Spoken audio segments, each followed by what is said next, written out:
Here's a perspective that I want you to really consider. We pray for things to stop. We pray for things we don't want to happen. We pray to stop feeling certain things, and we pray to never feel a thing again, and we pray sometimes to feel a thing. But my point is that we pray for many things. We can pray and then we wonder why we still go through certain things, or why certain things don't come into fruition, right? Or why we think certain things haven't come into fruition, and why it may seem like our prayers aren't being answered. But we're not considering self. We're not considering our action. We're not considering the hand that we have involved in our day-to-day activity. There's a certain law that has been prescribed into the universe, and that law governs things. And that law is what we call reaping and sowing. That law is what we call karma. And the only reason those two things exist is because when you plant into something, something is going to grow.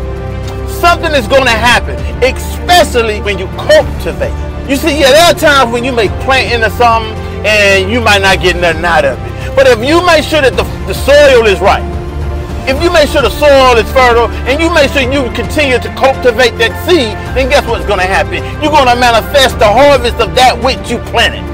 So I want you to understand is that it is the way our hands cultivate certain things in our day-to-day activities in our lives is the reason why we'll continue to either go through what we're going through, feel what we feel, or aren't receiving that which we have prayed about. See, prayer ain't that simple, but on the other hand, it really is that simple. You see, all it requires is that we pray and then we do. Our actions must coincide with that which we say we desire. If we're not moving according to that, or preparing ourselves for that which we're praying for, then it is illogical. It is a ill logic. It is a sick, not healthy logic that we're going into prayer with. And that is why we're getting the results that we're getting. And that is one thing that has to change. Perspective shift.